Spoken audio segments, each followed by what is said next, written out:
हम class 12th का chapter number 2 start करेंगे, जिसका नाम है accounting for partnership firms fundamental. जैसा कि नाम से ही जाहिर है अपने को कि फंडामेंटल पढ़ना है हमको। पहला चैप्टर फंडामेंटल से रिलेटेड है, इसके आगे हमको 5 चैप्टर और पढ़ना, यानी कि there are 6 chapters in this book for partnership. अब इसमें हम देखेंगे की टर्म्स क्या होती है। क्योंकि पार्टनरशिप के बारे में आप पढ़ चुके हैं, पिछले साल आपने बीएस में पढ़ा था, और इसी के साथ साथ आपने अकाउंटिंग के अंदर देखा था कि जो एक ही व्यक्ति बिजनेस करता है, तो उसको क्या बोलते हैं, सोल प्रोप्राइटर। ओके, एकाकी व्यापारी बोला जाता है उसको हिंदी में। तो एकाकी व्यापारी के बारे में आपने पिछले साल पढ़ लिया। इस साल हम पार्टनरशिप फर्म के बारे में पढ़ेंगे। पार्टनरशिप फर्म में क्या होता है कि 2 या 2 से ज्यादा व्यक्ति मिलकर बिजनेस करते हैं, और इसके बाद कंपनी के बारे में पढ़ेंगे। ओके, तो अभी हमारा जो मेन टॉपिक है, हम जो ले रहे हैं उसकी की टर्म्स देखेंगे। हम फंडामेंटल पढ़ रहे हैं तो हम इसमें देखेंगे कि इसकी की टर्म्स कौन कौन सी है। तो पहली टर्म लेंगे हम पार्टनरशिप। अभी हम देखेंगे पार्टनरशिप एक्ट कब बना था, क्योंकि पार्टनरशिप एक्ट 1932 में बना था। उसी के अकॉर्डिंग हमको क्या करते हैं, उसको में डिफाइन किया गया कि पार्टनरशिप क्या होती है। उसकी जो अंडर सेक्शन होती है, जो उसकी सेक्शन 4 के अंदर उसको पार्टनरशिप को किस तरह से डिफाइन किया गया है, हम ये जानेंगे। तो सबसे पहले हम देखते हैं यहाँ पर कि पार्टनरशिप क्या होती है। तो partnership is the relations between persons who have agreed to share the profit और loss of a business which is carrying on. Business के लिए ले रहा हूं मैं यहाँ पर which is carrying on by all the partners और one of them for acting for all. Okay, मतलब क्या बताया इसके अंदर यहाँ पर कि जो पार्टनरशिप है उसमें व्यक्तियों का क्या होता है, यहाँ पर रिलेशनशिप होती है। तो व्यक्ति का जो रिलेशन होता है, यहाँ बिजनेस रिलेशन मानेंगे हम। यहाँ पर रिलेशन का मतलब कोई रिश्तेदारी वाला वो नहीं है रिलेशन, यहाँ पर बिजनेस रिलेशनशिप मतलब जो फर्म के अंदर जो 2 या 2 से ज्यादा व्यक्ति मिलकर जो बिजनेस करते हैं, तो वो जितने भी होते हैं पार्टनर्स, मैक्सिमम लिमिट उसकी 50 है इसके अंतर्गत। तो वो जो भी हो, तो हमारे कोर्स के अकॉर्डिंग अगर बुक के अंदर हम देखते हैं तो वहां पर 2, 3, 4 इससे ज्यादा पार्टनर्स नहीं देंगे। याद रखना, एक व्यक्ति कभी बिजनेस करेगा तो पार्टनरशिप नहीं बोलेंगे, सोल प्रोप्राइटर कहलाएगा।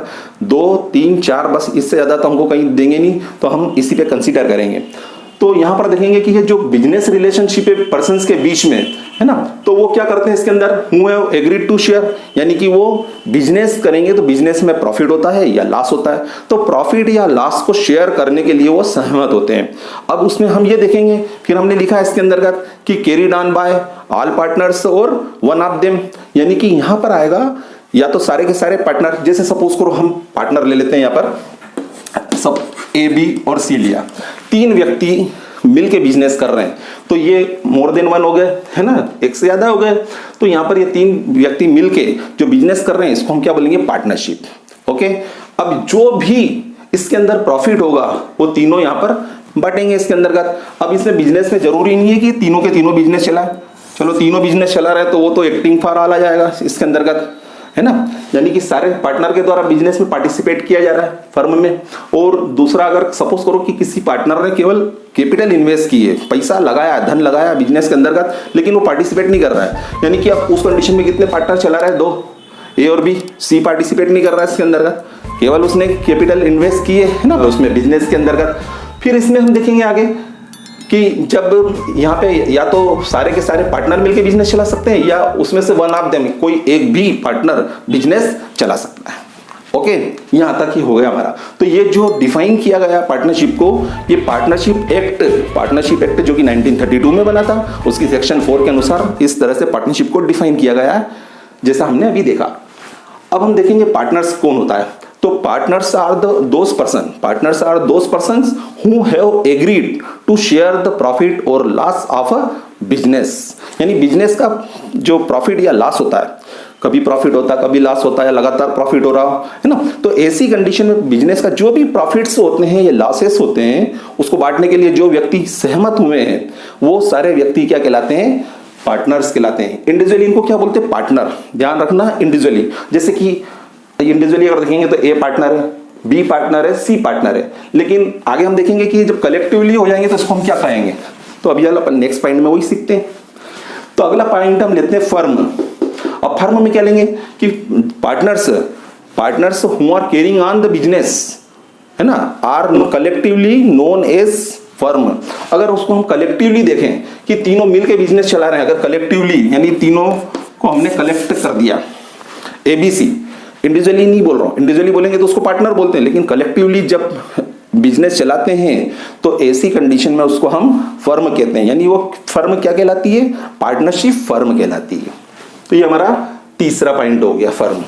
ओके, इसके बाद हम देखेंगे पार्टनरशिप एक्ट 1932। तो पार्टनरशिप एक्ट क्या है? तो partnership act 1932 is an act which governs the partnership, मतलब वो पार्टनरशिप को क्या करता है, नियंत्रित करता है। जैसे कि अब कैसे नियंत्रण करेगा इसके अंतर्गत, अब हमारा एक क्वेश्चन यहाँ पे ये भी उठता है कि पार्टनरशिप एक्ट बनाने की क्या आवश्यकता हुई। तो काफी ओल्ड डेज में क्या होता था कि वहां पर हमारी कंट्री के अंदर, जो कि प्रिंसली स्टेट में बड़ी हुई थी उस समय, 1932 की बात चल रही है, उसके पहले की ओर। तो 1932 के पहले जब हमारा कंट्री इंडिया तो बना ही नहीं था उस समय, है ना, प्रिंसली स्टेट में बड़ा हुआ था। तो ऐसी कंडीशन में ये याद रखना कि उस समय सोल प्रोप्राइटरशिप ही चलती थी।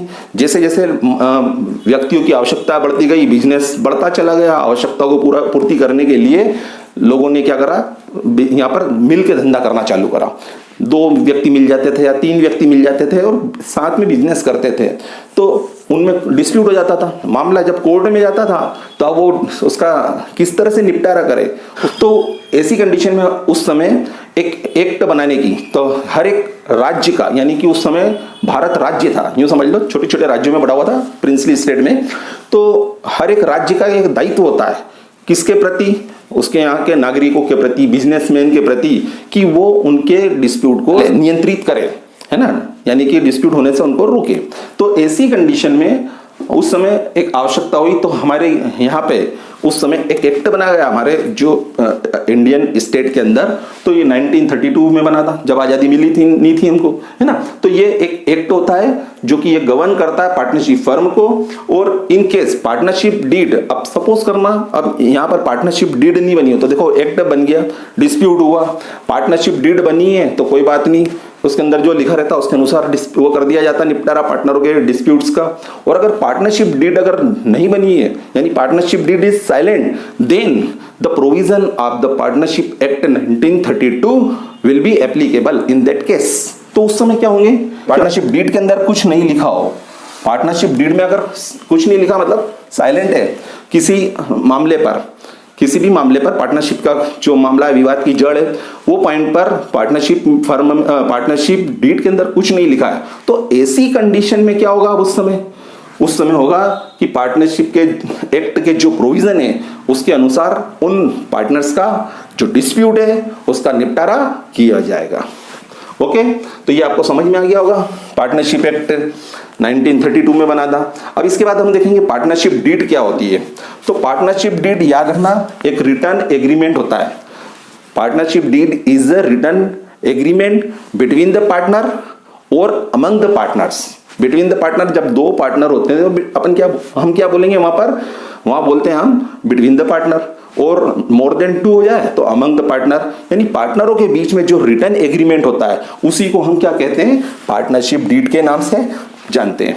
और उस पार्टनरशिप में क्या क्या डिस्क्राइब किया जाता है ना। तो partnership deed describes the rules and regulation, या हम कह सकते हैं यहाँ पर कि the terms and condition of the partnership, यानी पार्टनरशिप की जितनी भी टर्म्स और कंडीशन होती है, जो भी शर्तें होती है, जो रूल्स रेगुलेशन होते हैं, वो सारे उसके अंदर लिखे जाते हैं। पार्टनरशिप डीड को हम आगे नेक्स्ट लेक्चर में हम आगे लेंगे, लेकिन थोड़ा उसका रेफरेंस दे देता हूं। पार्टनरशिप डीड रिटर्न एग्रीमेंट होता है, जैसा मैंने बताया। उसमें क्या क्या लिखा रहता है, उसमें लिखा रहेगा डिस्क्रिप्शन ऑफ द पार्टनर्स, यानी पार्टनर्स के नाम पते लिखे रहेंगे उसके अंदर। फिर उसके अंदर डिस्क्रिप्शन ऑफ द फर्म का नाम और पता लिखा रहेगा। फिर उसका जो प्रिंसिपल प्लेस है, किसका, फर्म का प्रिंसिपल प्लेस मतलब मुख्य स्थान होता है, जिसको हम हेड ऑफिस के नाम से भी जान सकते हैं, क्योंकि ब्रांच बाद में अगर फर्म एक्सपेंशन होता है तो ऐसी कंडीशन में वो अपनी ब्रांच खोल लेती है। तो जो प्रिंसिपल प्लेस होगा, प्रिंसिपल प्लेस, उसके बारे में भी उसका जिक्र किया जाता है पार्टनरशिप डीड में।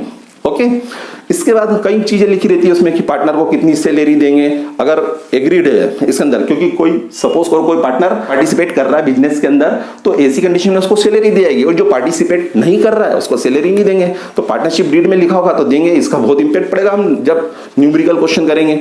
ओके, चलो सैलरी के बारे में हो गया। फिर उसके बाद इंटरेस्ट ऑन कैपिटल कितना देंगे ये लिखा जाता है। ओके, उसके बाद लिखा रहता है इंटरेस्ट ऑन ड्राइंग कितना देंगे, पार्टनरशिप फर्म की जो अकाउंटिंग की कमेंसमेंट डेट होगी वो क्या होगी, कब एंड करना है ये भी उसमें लिखा रहता है।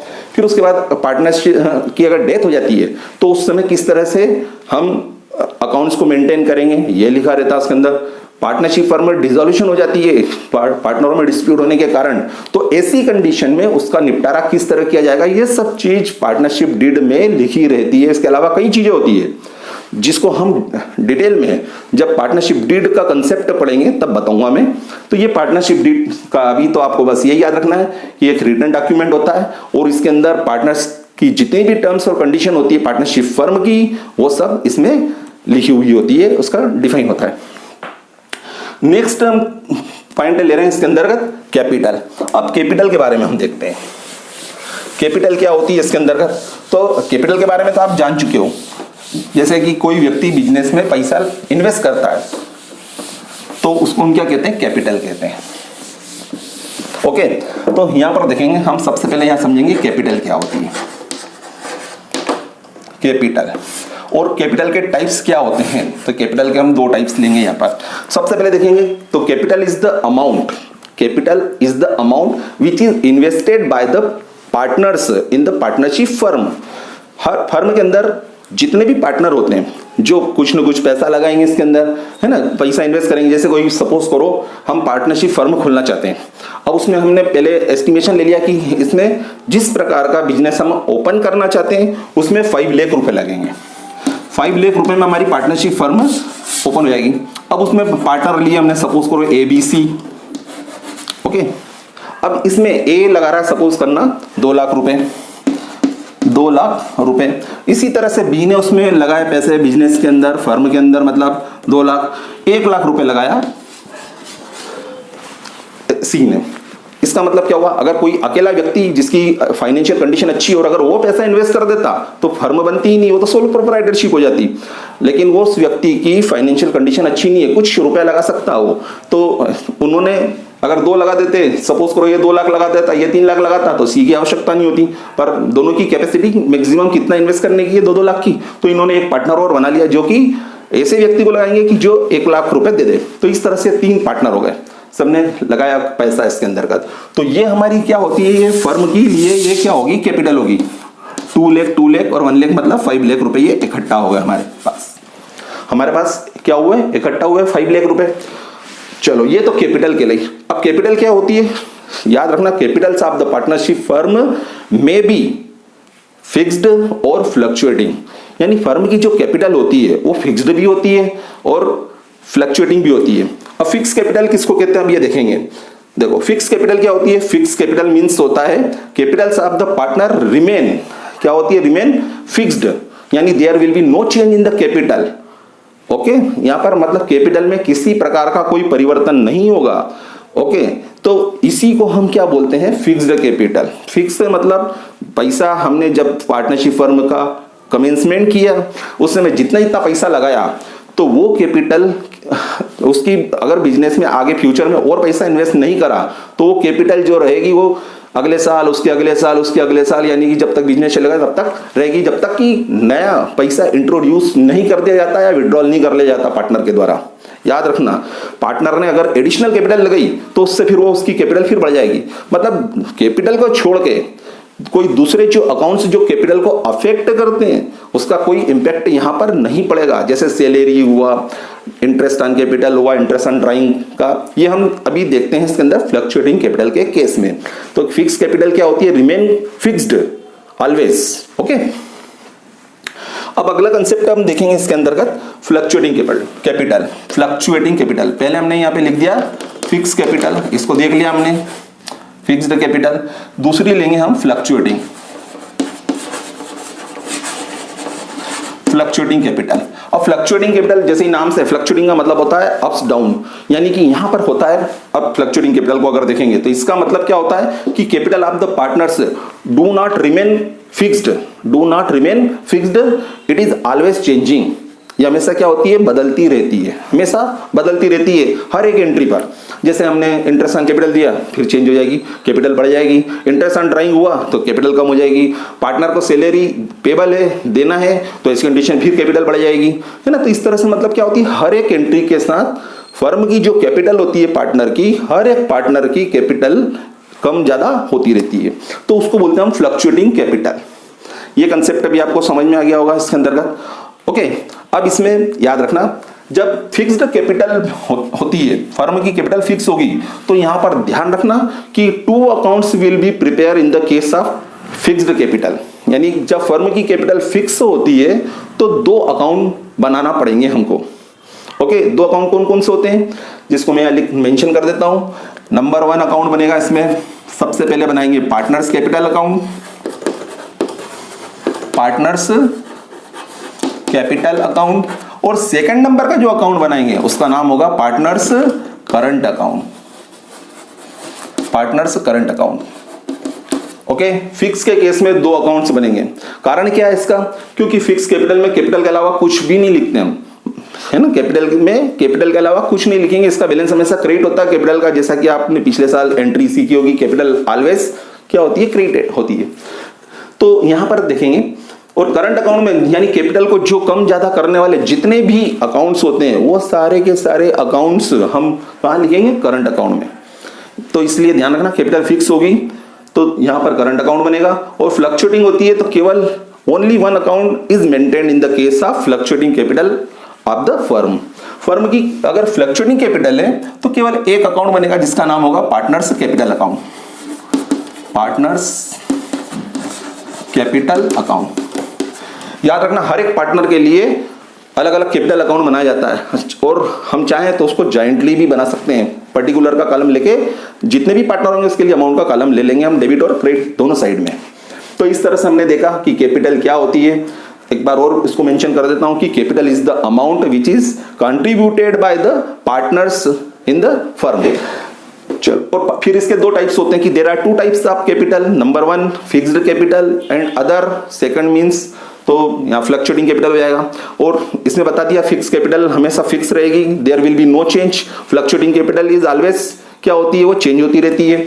और इसके बाद हमने बताया कि इसमें पार्टनर्स की कैपिटल अगर फिक्स होती है तो 2 अकाउंट बनेंगे, partners capital account, partners current account. और अगर कैपिटल फ्लक्चुएटिंग होती है तो there will be only 1 account will be prepared by the partnership firm, that is partners capital account. Okay, ये हमारा ये भी कंसेप्ट हो गया फ्लक्चुएटिंग का।